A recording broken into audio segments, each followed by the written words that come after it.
Australia एक ऐसा देश जिसकी कहानी सजा से शुरू होती है और पहुंच जाती है सपने तक। जब बात ऑस्ट्रेलिया की आती है तो हम लोगों को ऑस्ट्रेलिया की क्रिकेट टीम याद आती है, लेकिन क्या आप जानते हैं कि ऑस्ट्रेलिया सिर्फ क्रिकेट के लिए नहीं, अपनी हिस्ट्री के लिए, ज्योग्राफी के लिए भी बहुत ही अनोखे रूप में जाना जाता है। ये देश दुनिया के 6ठे सबसे बड़े देशों में शामिल है, 6th नंबर पर आता है एरिया वाइज अगर बात करें, और दुनिया का सबसे छोटा कॉन्टिनेंट भी है, महाद्वीप भी है। इतने विशाल एरिया के बाद भी यहाँ की पॉपुलेशन बहुत कम है। अगर कंपेयर करें तो जितनी आबादी ऑस्ट्रेलिया की है उससे ज्यादा तो हमारे यहाँ दिल्ली में लोग रहते हैं। और इंटरेस्टिंग बात यह है कि ऑस्ट्रेलिया भारत से 2.5 गुना बड़ा है आकार में, लेकिन फिर भी उसका 95% के आसपास जो हिस्सा है वो निर्जन है, वीरान है, यानी कि वहां लोग नहीं रहते। क्या है ऑस्ट्रेलिया की इंटरेस्टिंग कहानी, आज के इस वीडियो में जानते हैं। आप देख रहे हैं दुनियादारी with me RJ Kartik. Australia के रहन सहन की कहानी की बात करते हैं। वहां की ज्यादातर पॉपुलेशन समुद्र तट यानी कि कोस्टल एरियाज के पास ही रहती है। कहा जाता है कि सबसे पहले यहाँ एशिया के जो मूल निवासी है वो आकर के बसे, फिर यहाँ यूरोपियंस आए, फिर अमेरिकन पहुंचे। कुल मिलाकर के अगर आज की बात करें तो यहाँ की पॉपुलेशन करीब 2 करोड़ 60 लाख के आसपास है। इतना बड़ा देश है और इतनी कम पॉपुलेशन है क्योंकि यहाँ का ज्यादातर हिस्सा रहने लायक नहीं है। कुछ सिटीज की बात करें तो वहां सिर्फ 50 to 100, 50 से 100 के बीच में ही लोग जो है रहते हैं।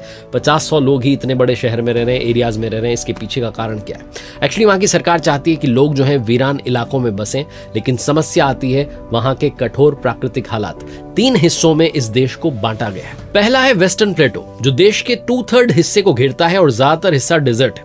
दूसरा है सेंट्रल लोलैंड्स जहां की नदियां खारे पानी से भरी हुई हैं जो पीने के और खेती के लायक नहीं है।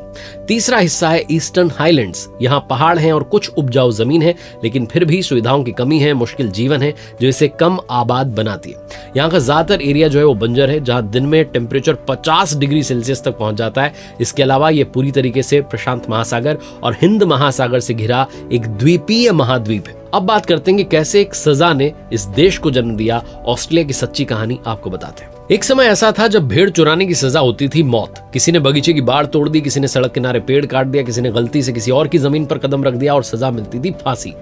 18th सेंचुरी में इंग्लैंड में एक टाइम ऐसा आया जब ब्लडी कोड इस नाम का क्रूर कानून वहां पर लागू था। यह नाम ही अपने आप में डर पैदा करता है। इस कानून के चलते 200 से भी ज्यादा अपराधियों के लिए मौत की सजा तय थी।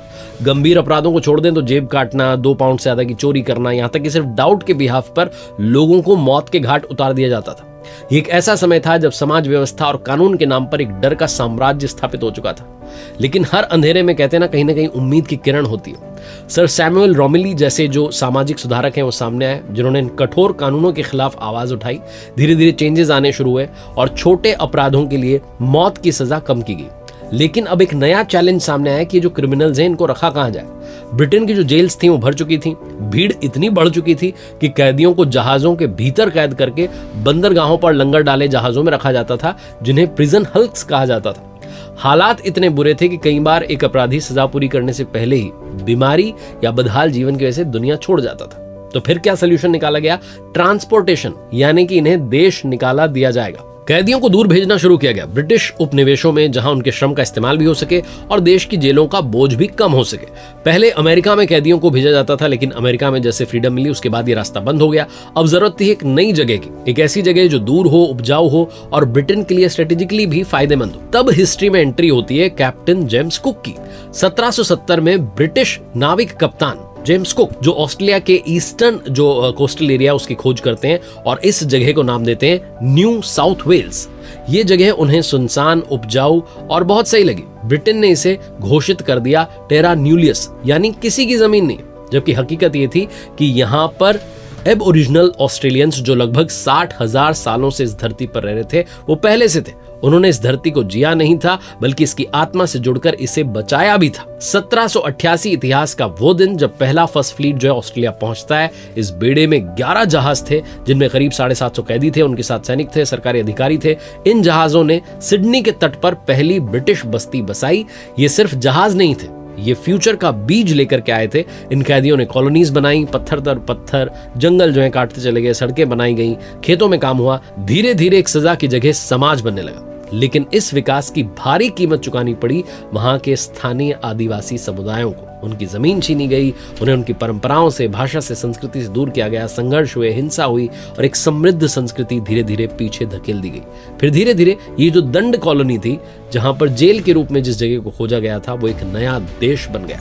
समय बीता, कैदियों के साथ साथ अब स्वतंत्र नागरिक थे, व्यापारी थे, किसान थे और सोने की खोज में आए लोग भी ऑस्ट्रेलिया में बसने लगे। 19वीं सदी के अंत तक ये जगह सिर्फ एक कॉलोनी नहीं बल्कि ये बन चुका था एक जागरूक समाज जो इंडिपेंडेंस की ओर, प्रोग्रेस की ओर जो है कदम बढ़ा रहा था। 1901 में एक निर्णायक मोड़ आता है जब 6 कॉलोनीज मिलकर के बनाती हैं कॉमनवेल्थ ऑफ ऑस्ट्रेलिया।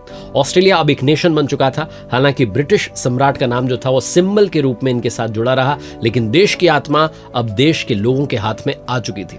अब बात करते हैं धरती की आत्मा की, यानी कि ज्योग्राफिकल जो कंडीशंस हैं उनकी बात करते हैं। क्या आप जानते हैं कि ऑस्ट्रेलिया की जो हिस्ट्री है वो सिर्फ मानवों से नहीं बल्कि करोड़ों वर्षों की जो भूगर्भीय यात्रा उससे भी जुड़ी हुई है। प्राचीन काल में आज के Australia, India, Africa, Antarctica, south America, ये सब जो है मिलकर के एक विशाल महाद्वीप का हिस्सा थे जिसका नाम था गोंडवाना।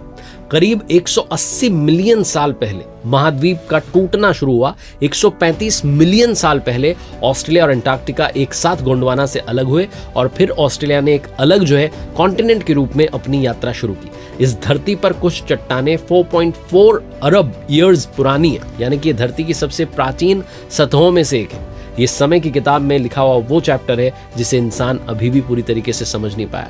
और सरप्राइज की बात यह है कि ऑस्ट्रेलिया कहते हैं कि अभी भी चल रहा है, यानी कि हर साल ये करीब 7 सेंटीमीटर की स्पीड से नॉर्थ में एशिया की ओर बढ़ रहा है। साइंटिस्ट मानते हैं कि आने वाले 2-3 करोड़ सालों में ये एशिया से टकरा सकता है। हो सकता है कि फ्यूचर में फिर से एक नया कॉन्टिनेंट बने, कौन जाने। एक देश जो कभी सजा था आज वो एक ड्रीम बन चुका है। जहां कभी क्रिमिनल्स को भेजा जाता था आज वहां लोग खुद को वहां का नागरिक बनाने के लिए क्यू में लगे हुए हैं, कतार में खड़े हुए हैं। जहां कभी एक एक दिन जीना जो है मुश्किल था, वो देश आज दुनिया के सबसे खुशहाल, सुरक्षित और प्रगतिशील देशों में से एक बन चुका है जिसका नाम है ऑस्ट्रेलिया। एक ऐसी जगह जिसने दर्द से जन्म लिया लेकिन आज उम्मीद का सिंबल बन चुकी है। उम्मीद है ऑस्ट्रेलिया के बारे में आपको काफी कुछ इस वीडियो में जानने को मिला होगा।